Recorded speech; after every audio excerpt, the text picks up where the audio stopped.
$20 from a surprise bear who says, "Never played this before, but I feel like I know so much now. Thanks for what you do when others can't do it for themselves." And we are ready to jump right into Neon Boost with Kykystas, so take it away. Alright, hello everyone, I think I'm live. Hello and welcome to HGTQ 2020. My name is kykystas, or you can pronounce it as kykystas. But before we start, I want to say I'm also a part of Russian Restream, so I cannot continue without saying hi to them. Their channel is called Rusk. Shoutouts to you guys. So yeah, about the game. Neon Boost is a fast-paced 3D platformer that uses rocket jump mechanic as its core. And I hope I'll be able to tell you as much as I can. So we'll have to complete 3 chapters: Laser City, Tesla Factory and Cosmic Highway, all of them. And the timer starts when I press play button. So if you're ready, I'll make a countdown. It's 3, 2, 1, go. So in this game, running diagonally is 2 times faster than running straight. So we will be using that a lot throughout the game. Also, there are different types of rocket jumps that I can do. Some of them are useful to get really high. Some of them are useful to maintain your speed. Yeah, about maintaining your speed. You can get a boost in the beginning that helps you a lot. For this, you have to press crouch and hold it. But in the area where you spawn, you cannot do that. So we use a so-called glitch, and we try to use crouch button when the level is loading. So every time I end the level, I try to press crouch to get a boost on the next level. Right, this level is pretty cool. You have to go around in the casual playthrough. However, this place has a texture on it and collision, and I can jump off it. Now there is walls which you can run on, but making a rocket jump off them gives you a lot of height, and this is pretty useful to get around the obstacles. In this level we have to drop down there, however it's boring and not speedy at all, so we'll jump. Uh-oh. That happens. At least I got the boost in the beginning. That's good. So after this level there will be another level where we have to go around, and this cube is blocking our way. However, if you are good at jumping around, you can also cut this corner. In this level we cannot go faster than our falling speed, so we have just to fall down and probably not catch any laser that kills us. In this level we do a so-called pause launch glitch. We press escape button to get in the pause menu, shoot, and then press spacebar 5 or 6 times, and this gives us a big launch, and it helps us to avoid long levels that are really boring. So this is the last level of the first chapter of the game, and there are 2 trains that are going in this way, and usually we have to follow them and stay on the platform and avoid lasers. However, these lasers have walls that you can boost off which, and we'll use it and won't wait for trains, which is right. Second chapter, it's Tesla Factory, as far as I remember correct. In this level there will be a lot of gears, and the game introduces us a boost pads. You'll see them in the next level, I hope. That will be a wall run, because it will be slow to jump, because we will have to fall for a second. Here goes the boost pad. We'll boost up them, and then we jump to the end, although as easy as it is. There we have to run over this whole course. However, jumping off walls is really OP, so we will abuse that. So-called wall jump is pretty tough, but you can do that. Oh, okay. I had to go in the first cycle, not to waste my time here, waiting for these gears to get in the right position. However, I couldn't do that, and I had to wait. There we use another wall jump, which is rather helpful, I would say. Oh, I think I got clipped in this laser thingy. Doesn't matter, as far as it doesn't kill us. Okay. You can Wow. This is unusual because usually you can finish the level underneath it, but it didn't work out this time, which is sad. At this level there is a big laser floor which kills us and you have to go around. However, if you find a nice hole which you can fit, which is rather hard, I would say, you can avoid dying and getting around this floor. In this level, I'll try to get in this little hole in the gear. That saves about 2 seconds of waiting for a big hole. And this is one of the most common level in this chapter. And it's annoying because lasers can be random sometimes. They will use a so-called crouch jump boost. If you boost in the right time on a angled surface, you'll go really high, even though you wouldn't be able to jump to it. This is the last level of the second chapter. You start in the laser prison, but we are speedrunners and we can't escape that. Because if we couldn't, we would have to wait all the way till it goes to the end. And now it's far behind and we are doing great. I hope I'll get to the end. Yes. Good. And we are getting to the last chapter of the game, Cosmic Highway, which is the hardest one. It introduces us red balls as an enemy. It can shoot you and you die if you touch them, so it's better not to. I've died a few times throughout my career of them, and this is really dumb, I would say. So there I do a really hard jump. I had enough distance to cover this, but usually you can fall down because it's really precise. Then I'll have to keep up the speed and hopefully land near the end. Okay, that worked. Cool. Also about these gates, you may be asking why there are gates that has spikes on them. Actually, you have to use your crouch button and go underneath them. However, in actual runs you never do that because you can jump around them and this is way faster. Uh-oh. That's what I said about being killed by enemy. That looks stupid and I assume that. I hope... Oh, I'm not getting this from the one jump. And I'm stuck in the finish. That is new for me. Then we'll skip a few platforms that help us to get to the tube. Tube is actually something similar to boost pads. You are getting speed in them. But fun thing about them is that you can gather your speed momentum just by going on them, and it'll still have boost. And sometimes it is faster just to not wait for landing into this and just land on top.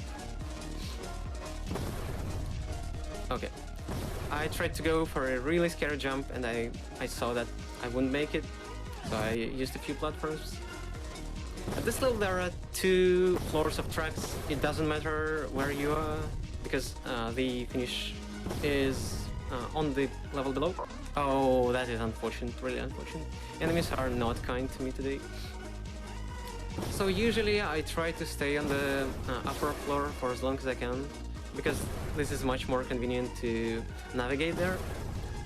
But, well, doesn't matter much. You can do that on the bottom level. And here comes the second pause launch, which requires us to spam a lot more.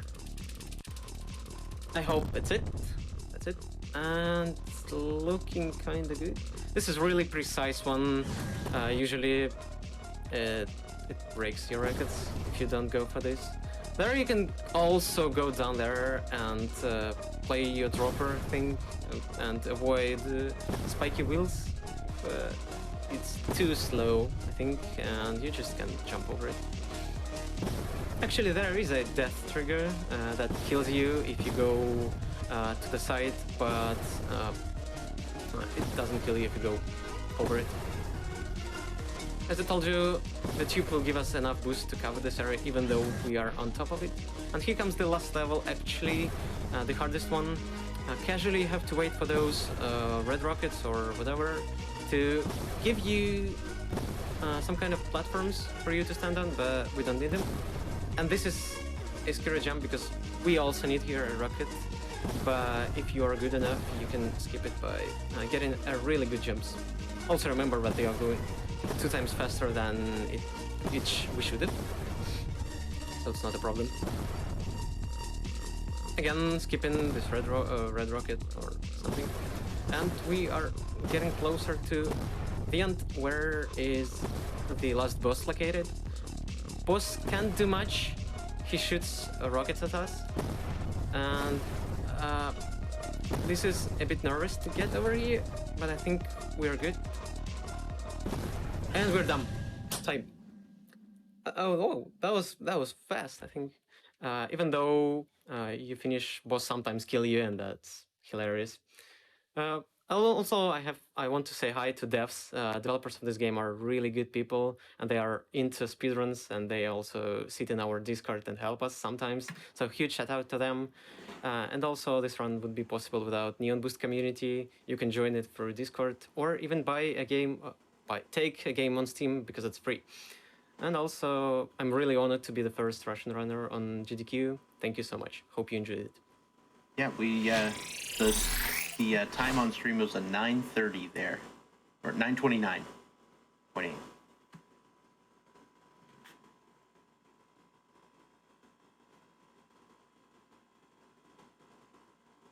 All right, thank you so much, kykystas, and shout outs to the Russian speedrunning community.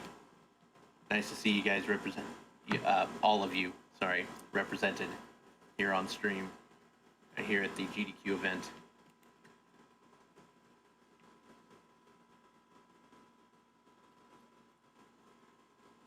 So,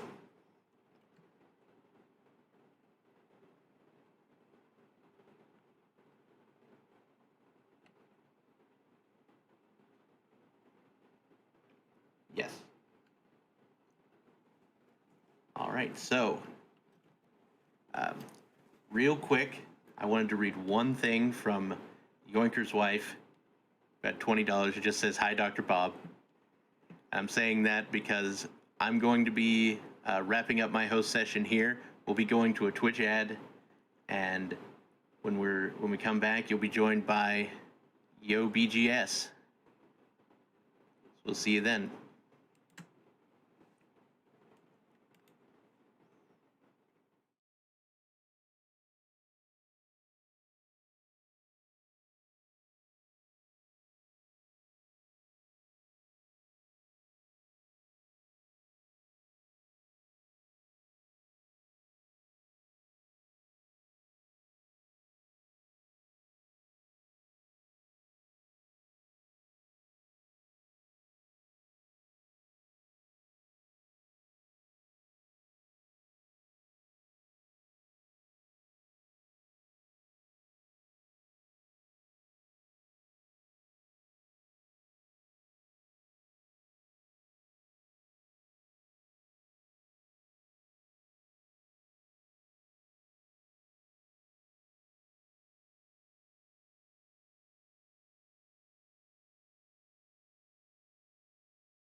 games.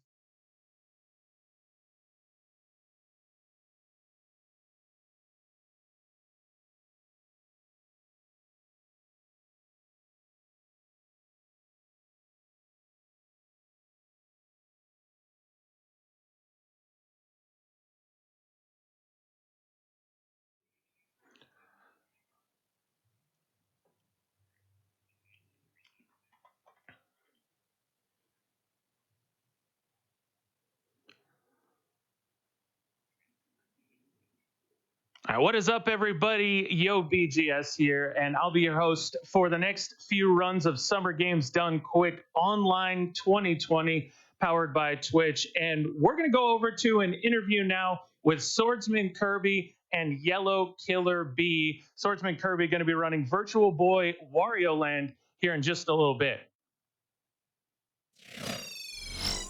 Hello, everybody, and thanks so much for watching. I'm Yellow Killer B, and I am here with Swordsman Kirby, who's going to be running Virtual Boy Wario Land any percent on, of course, the Virtual Boy, which is amazing. Thanks so much for joining me today, Swordsman Kirby. Yeah, I'm happy to be here. Thanks for having me. Yeah, I think everyone is really excited about this run. I believe it's the first Virtual Boy game that's been featured in a GDQ, as far as I know. And we have a ton of actually community questions for you, because everyone's really excited to learn more about the Virtual Boy, which, you know, I think a lot of people, it's maybe a little bit infamous to some people, and some people maybe know nothing about it at all. So I'm actually going to start off with a community question. So it actually is from Dance Dad, also known as Wolfman 2000, wants to know, for those that have never played on a Virtual Boy before, what is it like?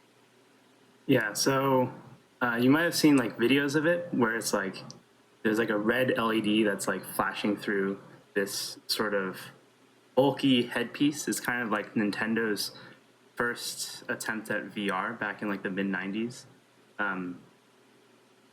People, I guess, complain a lot about like getting headaches from like not being used to the 3D effects and stuff like that. But to me personally, I like to compare the VR effect to like playing on a 3DS with a 3D mode on. To me, it's still not the most comfortable, but you know, maybe it gets sort of a bad rep. But I think, you know, it's playable. Yeah, I mean, it's one of those things where it's so novel, you can't help but love it, but then maybe that, you know, the novelness also brings some downsides as well. So I actually have two questions that kind of go together.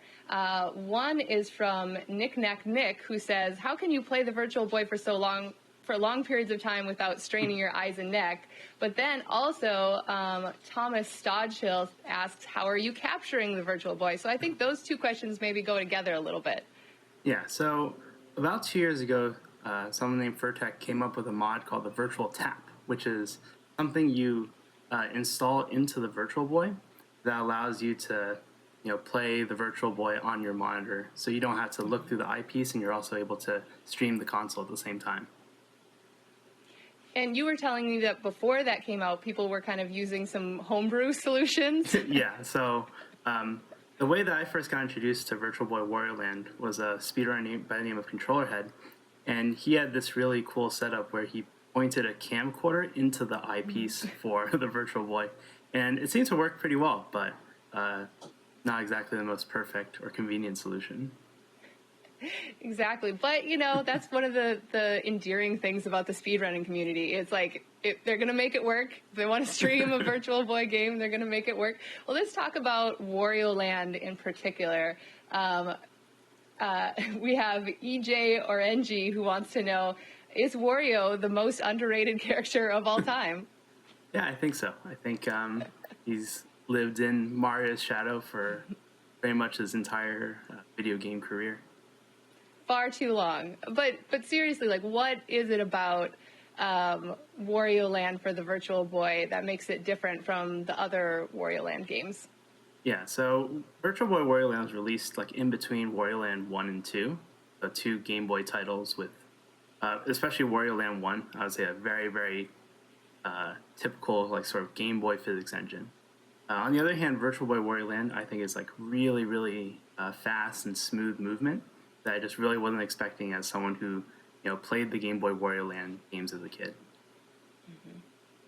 Well, and I think a lot of people are going to be surprised at how great the movement is for this game. Like, it's a big difference between the other Wario Land games, but also it's one of the best games on the Virtual Boy, in my opinion. I actually played this game when I was a kid, and it was a lot of fun. But what about other Virtual Boy games? Like, have you ever thought about branching out to any of those other 21 games released for this console? Yeah, like,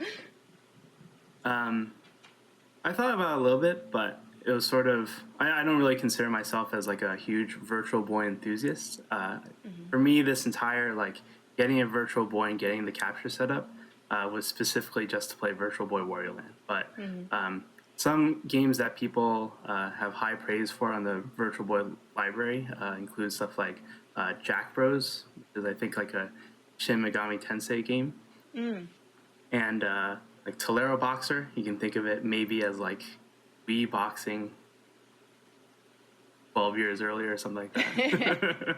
Ahead of its time in so many ways, the Virtual Boy. Right, absolutely.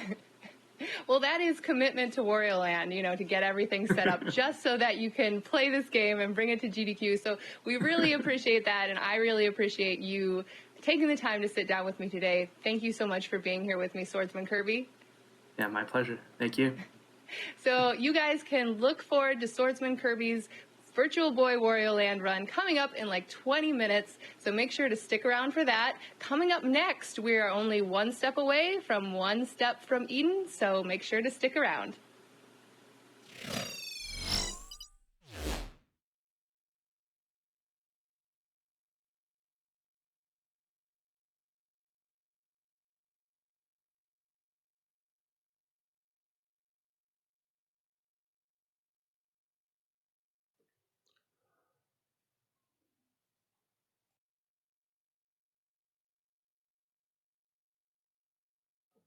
Thank you very much, Yellow Killer Bee and Swordsman Kirby, for that awesome interview. Cannot wait to see the Virtual Boy Wario Land run coming up in just a little bit. But first, we are going to have the One Step from Eden run with Rish. They're getting that set up here in just the next few minutes. We've got some donations coming in, $25 from Maxia, saying as a frontline worker at the COVID pandemic for 4 months, I can honestly say this cause is so good. My COVID shifts are over and I can watch games in peace in my vacation. So to the runner and everyone at GDQ, donation to Runner's Choice.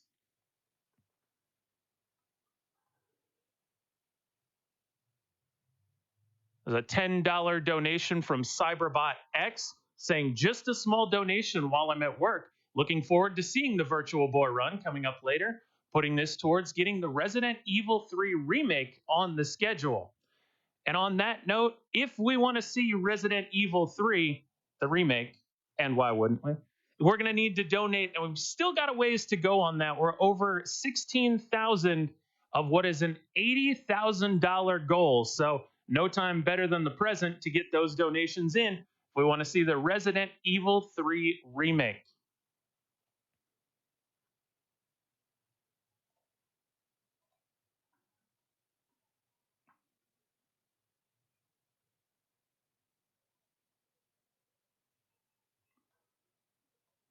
We have $20 from Stel Mari177 saying shout out to the tech crew, the runners, and everyone else involved with this event for keeping everything going through all the troubles that keep coming up. Love you guys and keep it up. Thank you very much for your generosity.